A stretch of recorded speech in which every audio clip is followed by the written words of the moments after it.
1 João 1, de 1 a 4. Assim diz a palavra do Senhor. O que era desde o princípio, o que temos ouvido, o que temos visto com os nossos próprios olhos, o que contemplamos e as nossas mãos apalparam com respeito ao verbo da vida. E a vida se manifestou, e nós a temos visto, e dela damos testemunho. E vô-la anunciamos, a vida eterna, a qual estava com o Pai e nos foi manifestada. O que temos visto e ouvido anunciamos também a vós outros, para que vós igualmente mantenhais comunhão conosco. Ora, a nossa comunhão é com o Pai e com o seu Filho, Jesus Cristo. Essas coisas, pois, vos escrevemos, para que a nossa alegria seja completa. Senhor Deus, complete a nossa alegria. Traga alegria para nós, essa verdadeira alegria, essa verdadeira comunhão. Faça-nos entender a Tua palavra, coloque a Tua verdade em nosso coração e aqueça o nosso coração com a Tua verdade. Que a gente aprenda não apenas a entender, mas a amar a Tua palavra. Que sejamos encantados mais uma vez com o Teu Evangelho. É o que nós pedimos em Cristo Jesus. Amém. Podem sentar. Nós, na semana passada, encerramos uma longa série que tivemos no livro de Provérbios. E antes de iniciarmos uma nova série, num novo livro, nós teremos algumas pregações avulsas nesse meio tempo. E nesse momento eu gostaria de meditar um pouco com vocês sobre a beleza de Cristo, sobre a beleza de Jesus. Esse tema é interessante porque a comunidade evangélica tem 5 ou 6 versículos que ela gosta de memorizar, que qualquer evangélico comum tem aqueles versículos de forma muito claras e muitas vezes, na maioria das vezes, de forma mal interpretada também. Vocês sabem, né? Todo evangélico sabe de cor João 3,16, Mateus 7,1, não julgueis. Há aqueles versículos padrões que todo evangélico sabe de cor. E quando se fala sobre a beleza de Cristo, é interessante como todo evangélico logo sabe o verso que diz, porque Jesus não tinha beleza nem formosura. Né? Você sabe disso. As pessoas sabem esse verso de cor. Então, quando se discute sobre a beleza de Cristo, se Cristo era belo, geralmente algum evangélico vai dizer, não, Jesus não era belo. Afinal, em Isaías 53 diz que Jesus não tinha beleza nem formosura. Jesus não era belo, Jesus não é belo, Jesus não é formoso, porque a Bíblia diz que Jesus não tem beleza nem formosura. Mas é incrível porque muitos outros textos nos falam sobre a beleza de Cristo. Por exemplo, no próprio texto de Isaías, no capítulo 33, versículo 17, diz, os teus olhos verão o Rei na sua formosura. Obviamente se referindo a Cristo. Uma profecia de que veriam a Cristo em sua formosura. Então há uma formosura em Cristo. Por exemplo, o Salmo 45, verso 2, falando a respeito de Cristo, claramente falando a respeito de Cristo, diz lá, tu és o mais formoso dos filhos dos homens. Veja que o Salmo não apenas diz que há formosura em Cristo, mas que Ele é o mais formoso. Ele é o mais belo de todos. Ou em Hebreus, capítulo 1, verso 3, é nos dito que Jesus é simplesmente o resplendor da glória do Pai. Ele é o resplendor da própria glória de Deus. Como que a gente pode dizer que em Cristo não há beleza, não há formosura? Ora, mas como lidar então com Isaías 53, que diz que Jesus não tem beleza nem formosura? Bom, a primeira coisa que a gente precisa diferenciar aqui é de que tipo de beleza estamos falando? De que tipo de formosura estamos falando? Esses 3 textos que citei, por exemplo, de Isaías 33, do Salmo e de Hebreus, que falam de que em Cristo há beleza, há sim formosura, há o resplendor. Obviamente não me parece que esses textos estão falando sobre uma beleza de aparência. Não estão falando sobre uma beleza de que Jesus é bonito. Mas, ao mesmo tempo, Isaías 53 não me parece também que está dizendo que Jesus não era bonito. Se você ler o texto de Isaías 53, Lá está um relato sobre a crucificação de Jesus. Jesus sendo crucificado, o seu rosto desfigurado, aquele homem de dores que padeceu. O capítulo anterior, inclusive, vai dizer que ele sofreu tanto que ele mal parecia um homem. Inclusive, no texto é dito que as pessoas olhavam para ele e viravam o rosto. Gente, ninguém, por mais feio que seja, é alguém que a gente não consegue olhar e a gente tem que virar o rosto de tão feio. Quando é dito em Isaías 53 que Jesus não tinha beleza nem formosura, obviamente aquilo é uma relação à cruz. Jesus na cruz não tinha qualquer beleza. Não havia nada ali que nos atraísse. A cruz não tinha nada de belo por si mesmo. Os homens não olhavam aquilo e diriam, olha que cena bela, que cena maravilhosa. Não. Jesus na cruz, ele gerava uma sensação de asco, uma sensação de aquilo que nós não conseguimos olhar, contemplar. A cruz de Cristo não foi algo belo aos olhos humanos. E Isaías 53, quando diz que Jesus não tinha beleza nem formosura, está falando especificamente desse auge, desse ápice da humilhação de Cristo. Jesus em sua humilhação não tinha qualquer beleza ali, não tinha qualquer formosura ali. Nós olhávamos para aquilo e virávamos o rosto, de tão horrível, de tão horripilante que era aquela cena, ninguém podia olhar.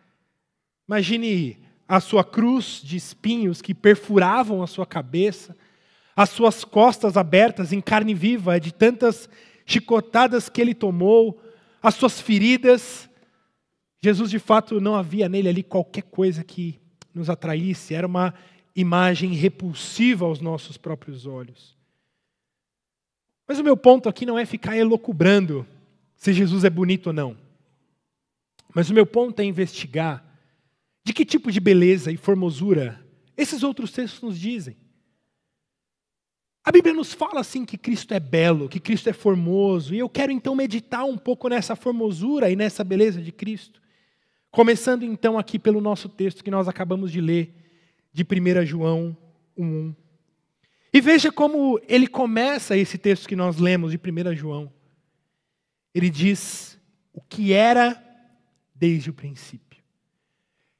Gente, João tem uma capacidade maravilhosa de iniciar as suas cartas. Veja que aqui especialmente, ele não começa a sua carta se apresentando, para quem ele está escrevendo. Não, ele já começa a sua carta falando sobre aquele a quem ele vai anunciar.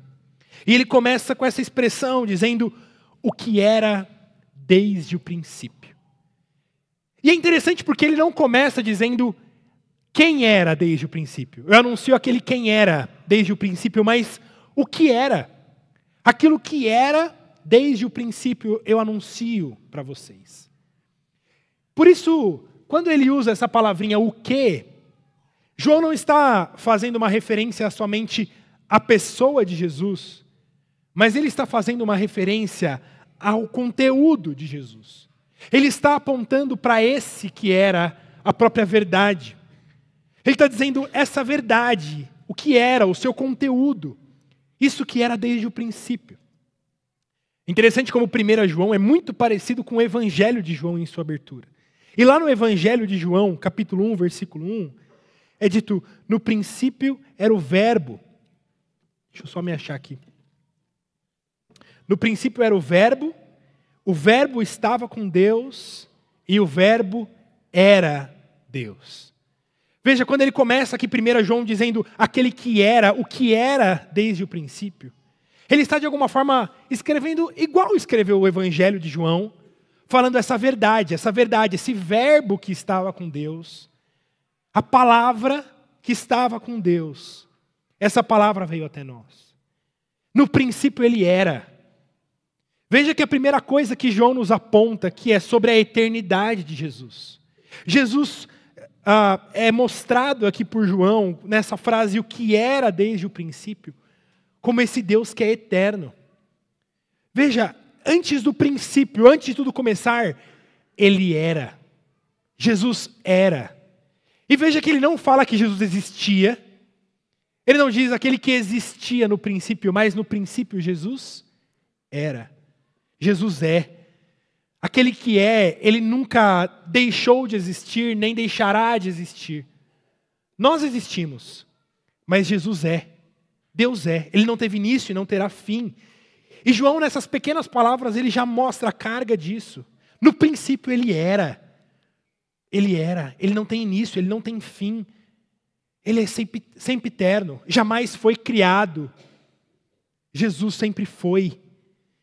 Mas João apenas não aponta apenas para a sua eternidade, mas ele aponta também para o seu caráter substancial.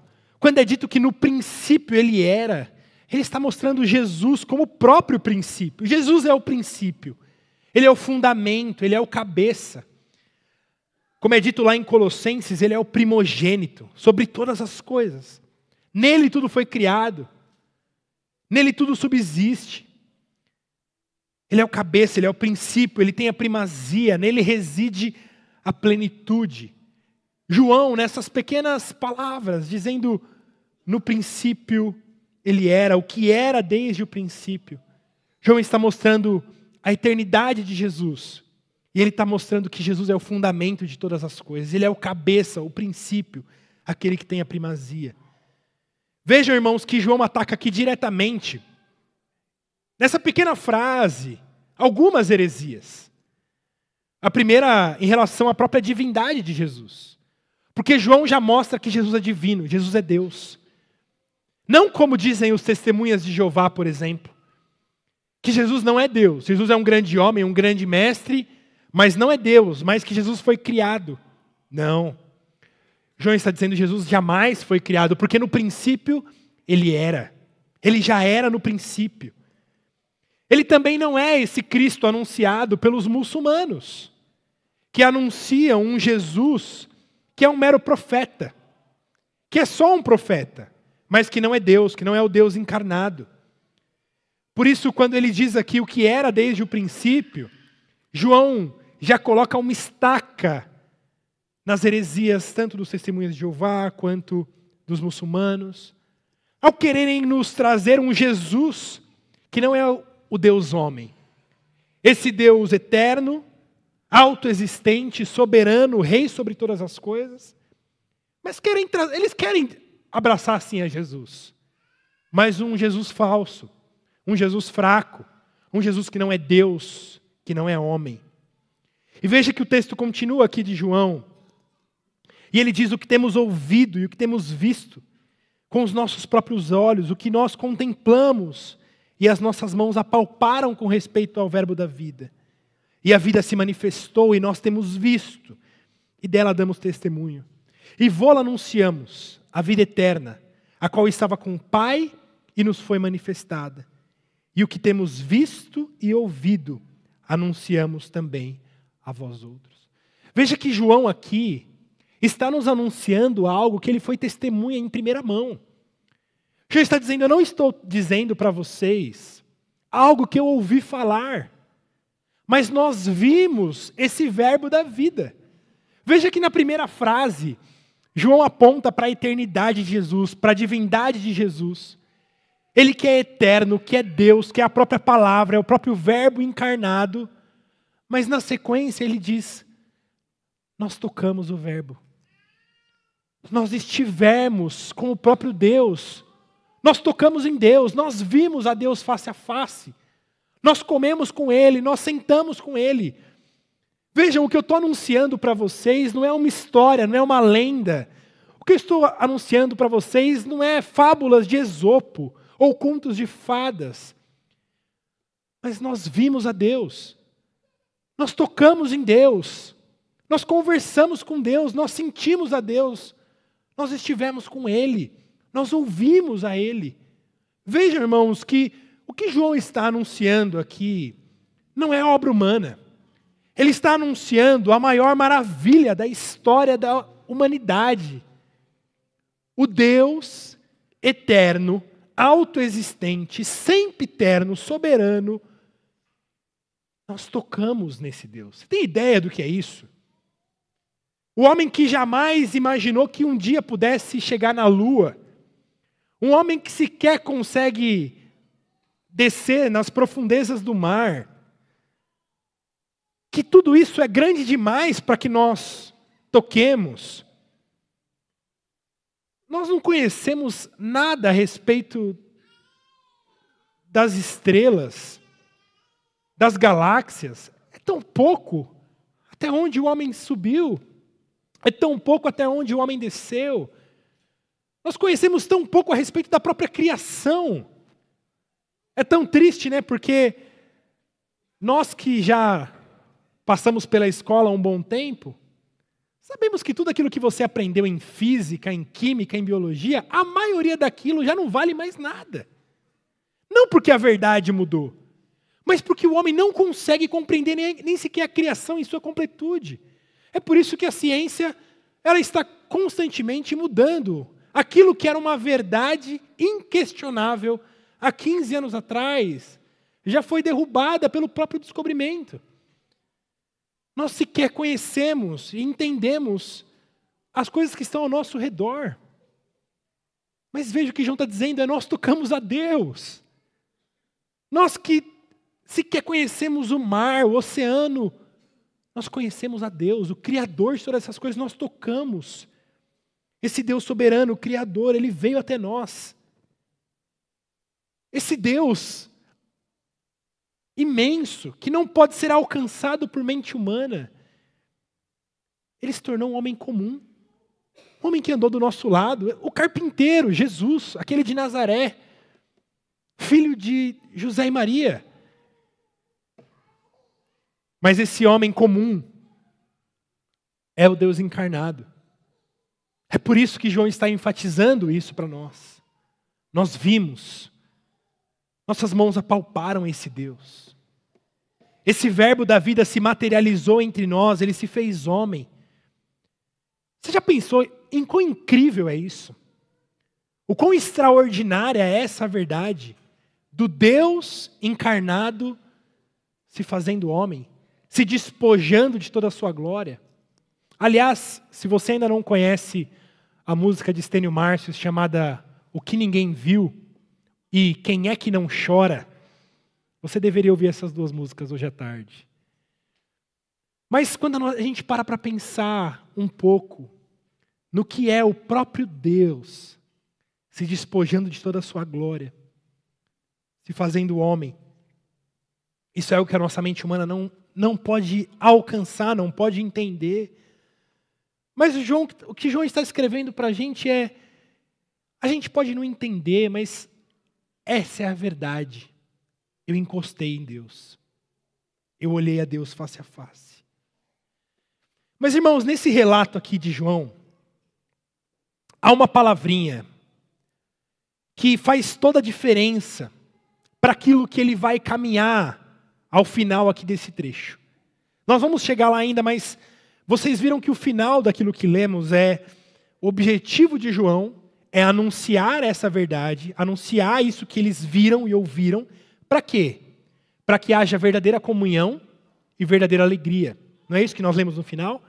Para que a nossa comunhão seja completa, para que a nossa alegria seja completa. Ou seja, João está anunciando alguma coisa para que por meio dessa verdade que ele está anunciando, por meio da fé, nós tenhamos comunhão verdadeira com Deus e tenhamos alegria verdadeira. Mas há uma palavrinha aqui que passa corrida na nossa leitura aqui do texto, que faz toda a diferença. Veja, ele diz que eles viram a Jesus. Ele diz que eles ouviram a Jesus. Ele diz que eles apalparam a Jesus. Ele traz aqui 3 elementos do tato, da visão, da audição. Nós estivemos com ele. Mas há algo aqui nesse relato que muda completamente a relação de João com Cristo. Há um verbo aqui que muda tudo. Ele não diz apenas que ele tocou em Jesus, que ele viu a Jesus, que ele ouviu a Jesus. Porque, apesar disso ainda ser extraordinário, isso é incapaz de produzir qualquer fruto na vida de João.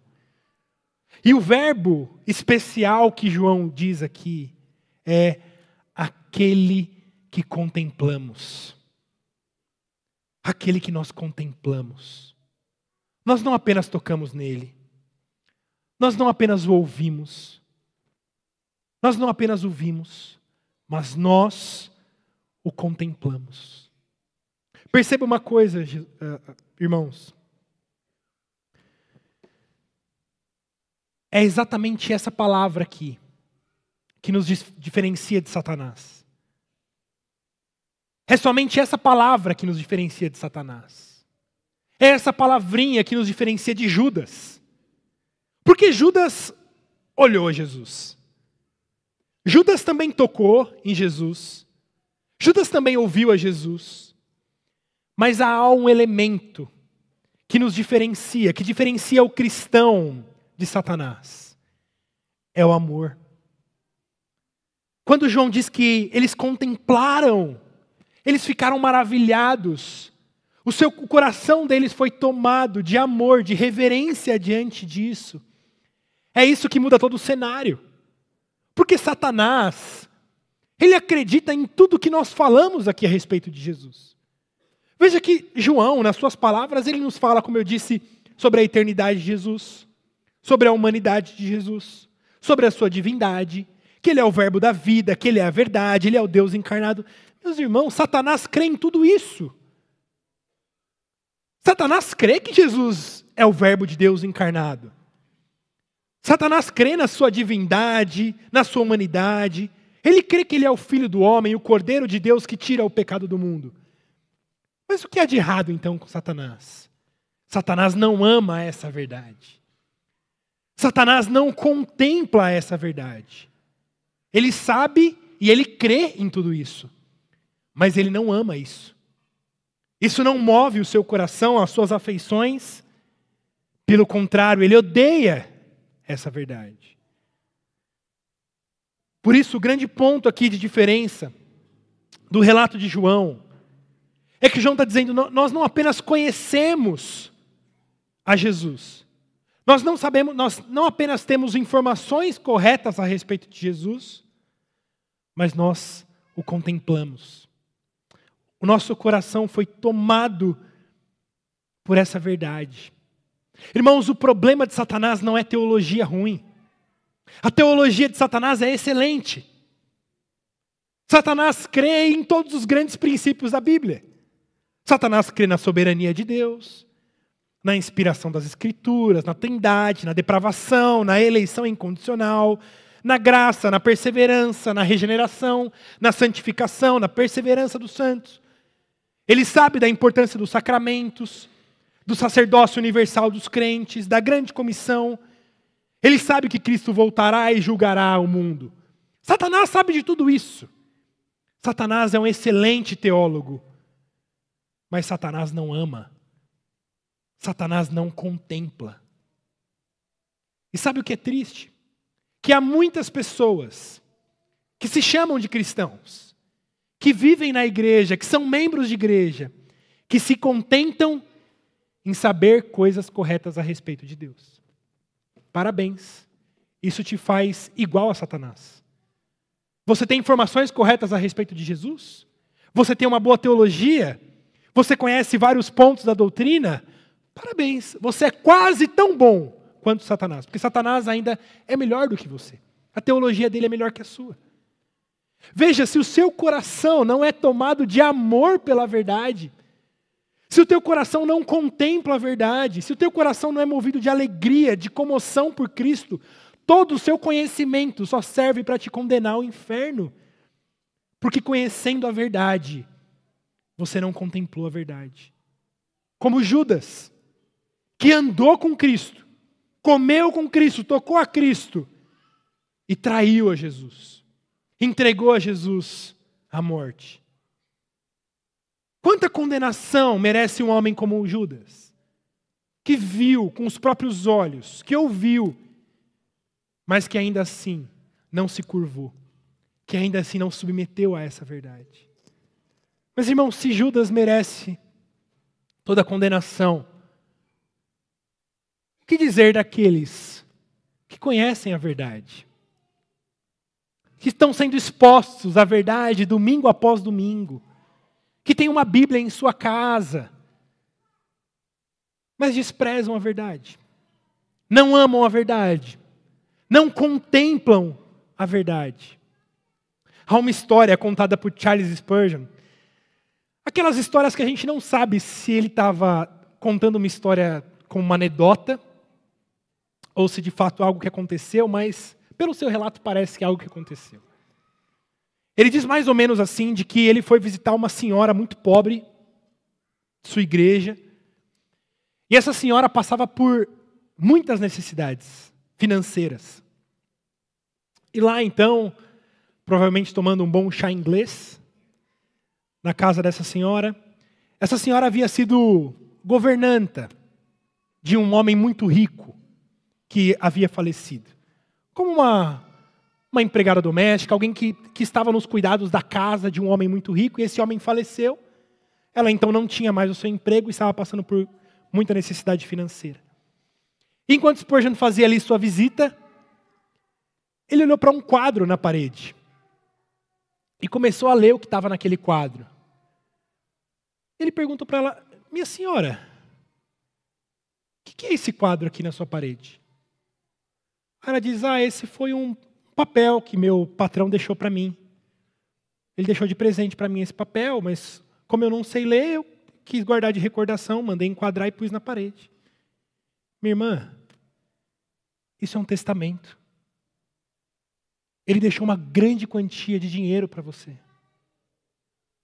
A irmã não está mais em dificuldade financeira. Seu patrão deixou um testamento para você. Irmãos, quanto isso se assemelha à nossa realidade?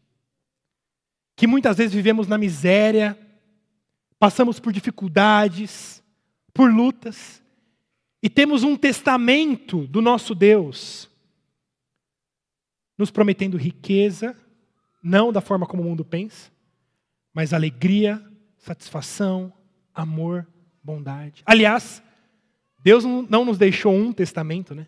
Mas 2. Mas nós desprezamos. Nós fazemos como essa senhora, deixamos lá, enquadrado na parede, ou no seu criado mudo.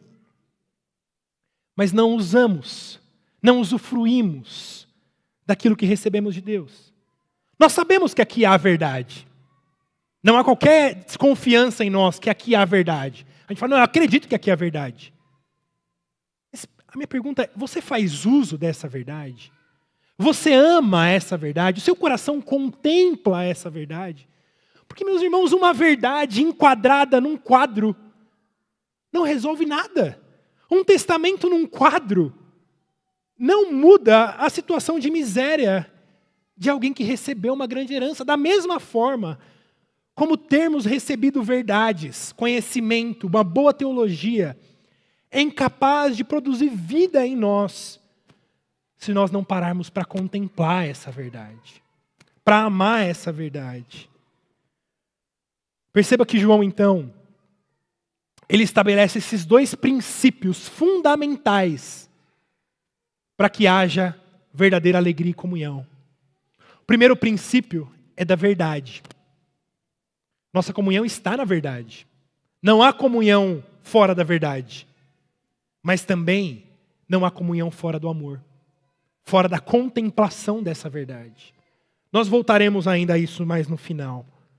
Veja o que ele diz, ainda na sequência do verso 3 em diante. Ele diz: o que temos visto e ouvido, anunciamos também a vós outros, para que vós igualmente mantenhais comunhão conosco. Ora, a nossa comunhão é com o Pai e com o seu Filho Jesus Cristo.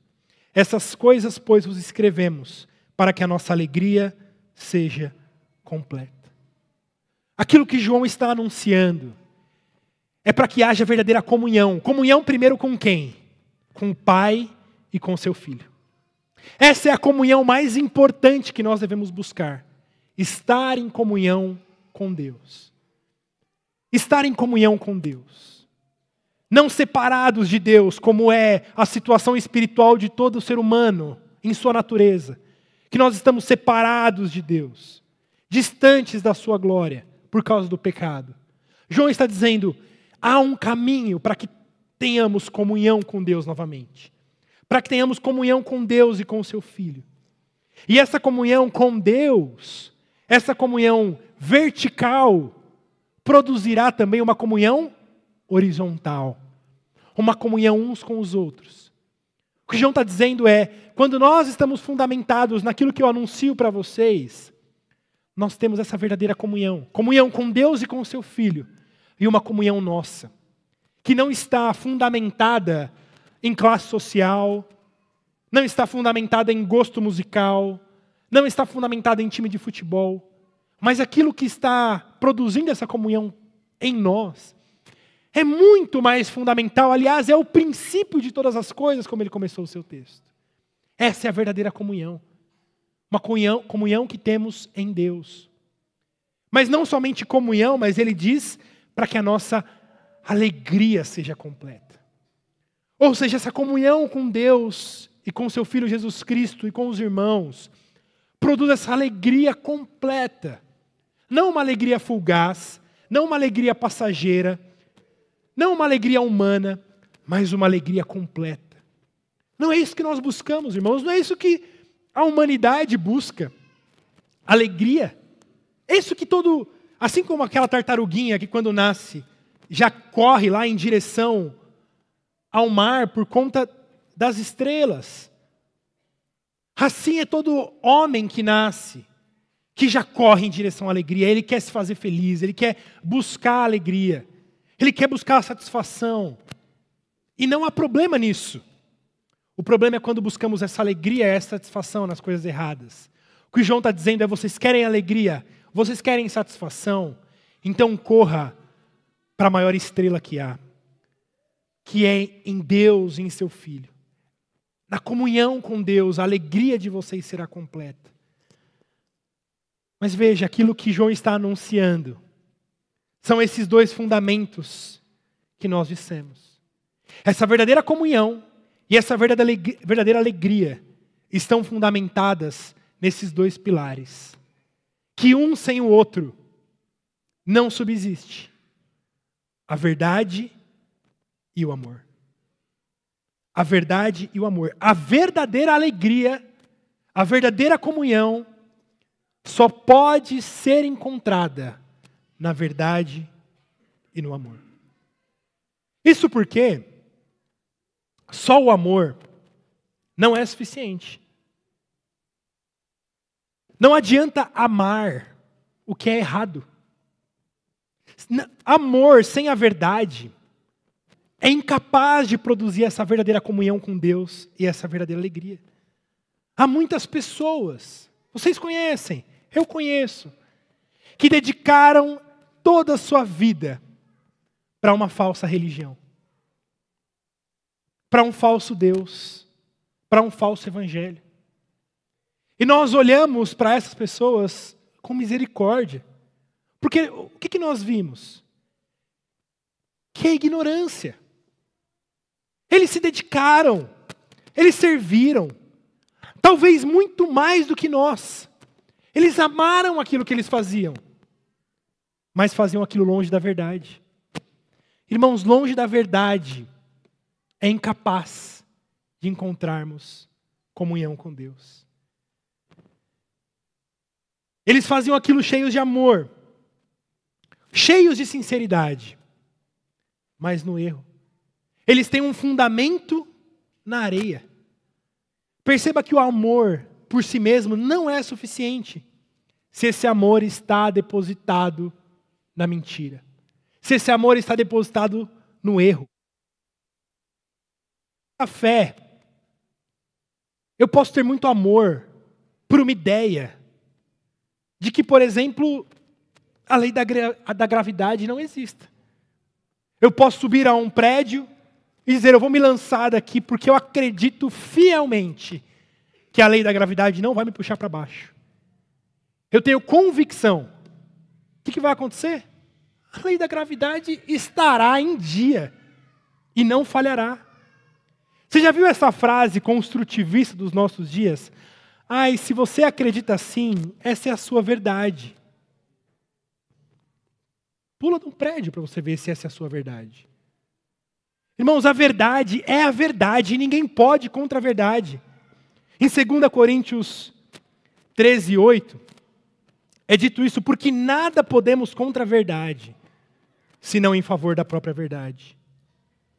Ninguém pode nada contra a verdade. A verdade está lá. A verdade está lá e ninguém pode nada contra a verdade, senão em favor da própria verdade. Obrigado. Ou seja, o primeiro fundamento para essa verdadeira comunhão, para essa verdadeira alegria, está na verdade. Lembra do próprio apóstolo Paulo, falando a respeito dos judeus? O que ele diz? Eles têm zelo por Deus, mas sem entendimento. Eles têm zelo por Deus, mas sem a verdade. E sem a verdade, não é suficiente. Sem estar na verdade, o zelo por si mesmo não é suficiente. Não há verdadeira comunhão com Deus. Não há verdadeira alegria. Mas vejam, se o amor sem a verdade é incapaz de produzir comunhão e alegria, o inverso também é verdadeiro. A verdade sem o amor também não tem qualquer valor. Não basta crermos nas coisas corretas. Não basta, inclusive, chamarmos a Cristo de Cristo, a Deus de Deus. Se nós estamos com a verdade, mas sem o amor. Se nós conhecemos a verdade, conhecemos o que é correto, mas ainda o nosso coração, as nossas afeições não foram curvadas diante dessa verdade. Se você não vê beleza em Cristo, se você não vê formosura em Cristo, não há qualquer motivo para você pensar que você tem comunhão com Deus. Se você apenas conhece a palavra intelectualmente, mas isso não move o teu coração. Se você não tem anseio por Deus, se você não tem sede por Deus, da sua palavra, de estar em comunhão e oração, de estar na igreja, por que é que você pensa que você tem comunhão com Deus? Se tudo para você é custoso, é sacrificial, sabe? Lembre do texto de Malaquias, quando o profeta diz, olha, tudo bem, vocês vêm ao culto, mas o coração de vocês, a mente de vocês está pensando, que canseira tudo isso, que chato tudo isso. O que o profeta diz, olha, é melhor vocês nem colocarem fogo no altar. Quisera tivesse alguém com coragem de trancar as portas do templo para vocês nem oferecerem culto para mim, porque eu não quero o culto de vocês se não há amor. Eu não quero o culto de vocês com verdades anunciadas, mas sem devoção. Irmãos, Deus odeia um culto solene e reformado, e bíblico e fundamentado na verdade, e com salmos expostos, e com a doutrina, e com catecismo, se não há amor, se não há comoção, se não há devoção, se não há contemplação. A palavra de Deus diria, quisera alguém com coragem suficiente para fechar a igreja de vocês. Mas Senhor, nós recitamos os salmos. Mas Senhor, nós somos uma igreja reformada, fundamentada na teologia puritana. Para o inferno com essa verdade. Vocês não são nada diferente do que Satanás. Porque vocês não amam essa verdade. Vocês não contemplam essa verdade. Vocês até podem dizer da boca para fora coisas corretas. E crer coisas corretas.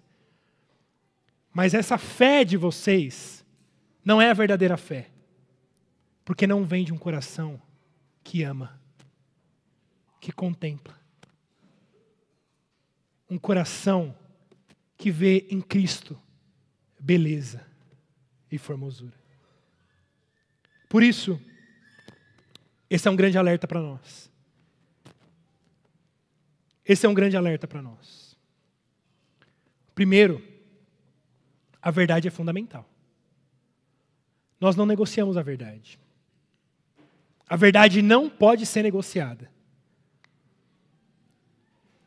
Queria que colocasse a próxima frase na tela. Uma frase de Arthur Pink. Ele diz assim: o Deus desse século não se parece mais com o soberano supremo das Escrituras Sagradas, do que o brilho fraco de uma vela com a glória do sol do meio-dia. O Deus que agora é falado no púlpito comum, falado na escola dominical, mencionado em grande parte da literatura religiosa e pregado na maioria das conferências bíblicas, é fruto da imaginação humana, uma invenção do sentimentalismo pagão.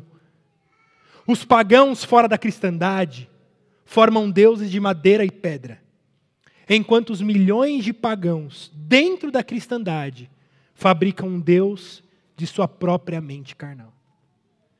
Irmãos, crer em Deus, crer em Jesus, crer na Trindade, crer na palavra, usar as palavras corretas, mas termos noções erradas, convicções erradas, fundamentos errados a respeito do que significa essas palavras, custará a tua alma. Os testemunhas de Jeová dizem: nós cremos em Jesus, claro que cremos. Pergunte para um muçulmano. Vai evangelizar um muçulmano.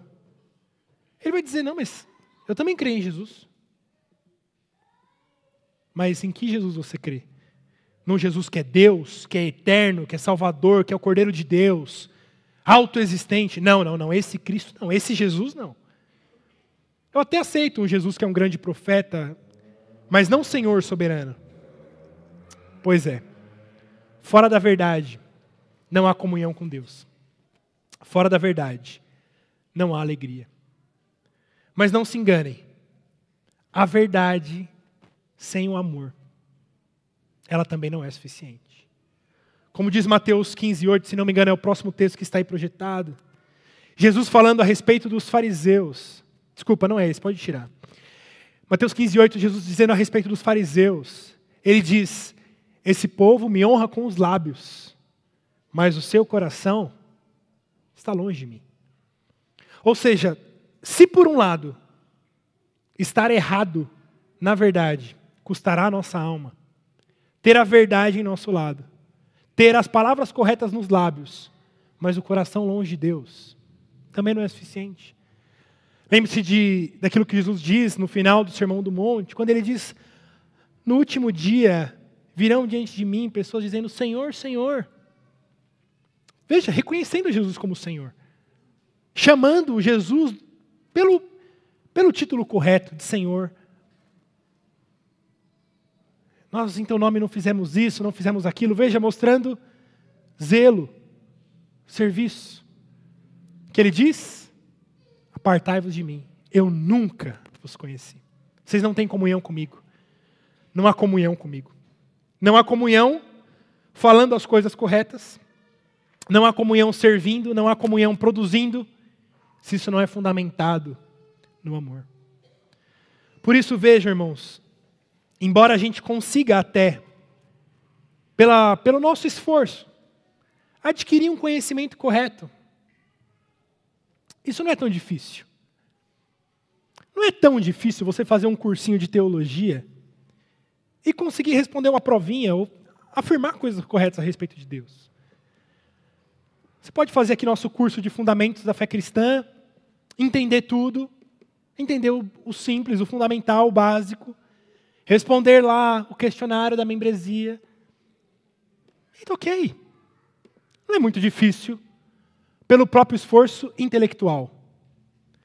Mas a Bíblia diz que o conhecimento de Deus é algo inalcançável pela mente humana. Mas como?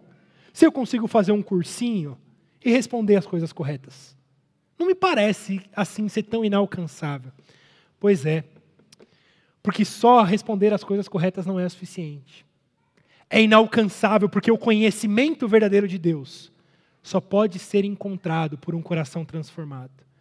Um coração que ama, que contempla, que está sedento. E isso, irmãos, nenhum de nós consegue produzir. Isso é um milagre. Contemplar a verdade, amar a verdade, ser comovido por essa verdade é um milagre. Como eu disse, muitos olharam para Jesus. Muitos tocaram em Jesus. Muitos viram a Jesus. Muitos ouviram a Jesus. Mas a maioria deles não teve o seu coração transformado. Mas quando João escreve, João diz, nós não apenas o ouvimos e o tocamos, mas nós o contemplamos.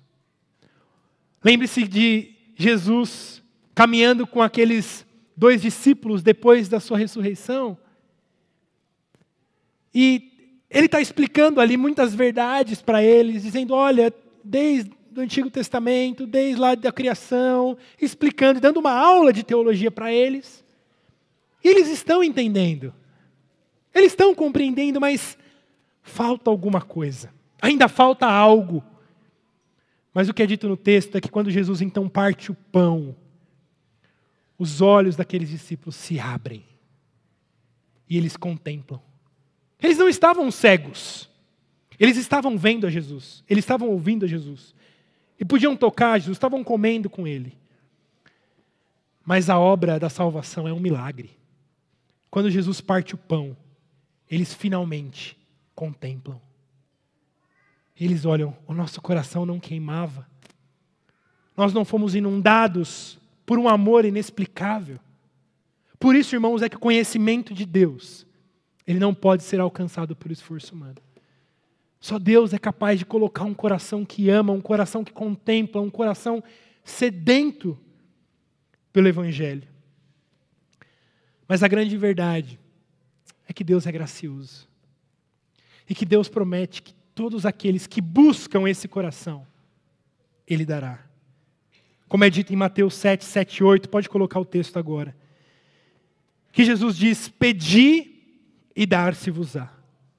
Buscai e achareis. Batei e abrir-se-vos-á. Pois todo o que pede, recebe, e o que busca, encontra. E a quem bate, abrir-se-lhe-á. Irmão, se apegue nessa verdade e busque a Deus. Busque a Deus não somente para conhecer essa verdade a respeito de Deus, mas para ter o seu coração de fato transformado por essa verdade.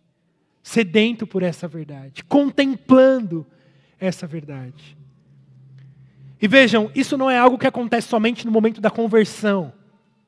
Porque muitas vezes na nossa caminhada cristã, nós perdemos a capacidade de contemplar esse Deus. Nós nos acostumamos com a verdade. Jesus já está há 3 anos caminhando com a gente. A gente contemplou quando ele nasceu lá na manjedoura. Agora a gente já conhece Jesus, ele é nosso amigo aqui. Não, irmãos. Jesus é alguém que deve ser contemplado e será contemplado hoje, amanhã e eternamente. De eternidade em eternidade nós ainda olharemos para Ele e o contemplaremos. Nele há uma beleza em formosura como nenhum outro. Inesgotável em sua beleza, inesgotável em sua formosura. Por isso, se o seu coração está seco, se o seu coração está como uma terra seca, incapaz de contemplar a Deus, você talvez tenha se acostumado com essa presença de Deus, com essa alegria, com essa verdade. Se arrependa. Se arrependa dos seus pecados e vá a Ele, dizendo, Senhor, renova em mim. Como diz o salmista, coloca em mim novamente a alegria da tua salvação.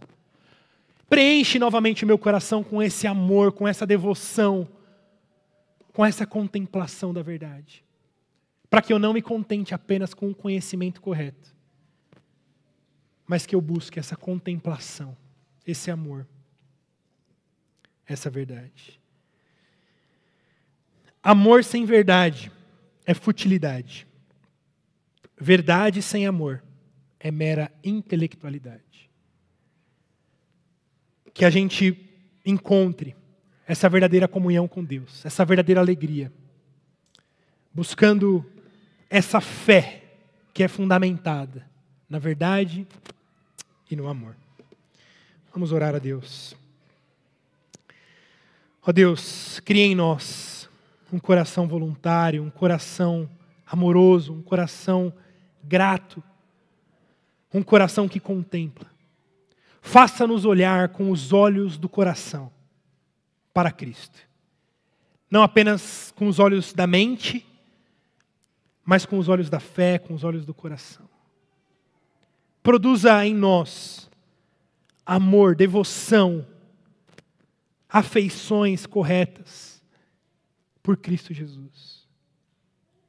Que o seu evangelho seja como uma vela, que não apenas ilumina, nos trazendo verdades, iluminando a nossa mente, nos fazendo enxergar de forma correta, mas que também aquece, que também coloca fogo, que também traz amor e aquece o nosso coração para a verdadeira afeição, para a verdadeira devoção. Que sejamos como João Batista, que é dito que era aquele que iluminava e ardia. Aquele que tinha a verdade, mas aquele que amava a verdade. Que não nos contentemos em ser uma igreja meramente bíblica, meramente fundamentada na Escritura, mas que essa igreja seja uma igreja que com a verdade produza amor, contemplação, devoção. Isso só pode ser alcançado por um milagre do Senhor por nós. E é isso que nós pedimos que o Senhor produza em nosso coração. Em Cristo Jesus. Amém.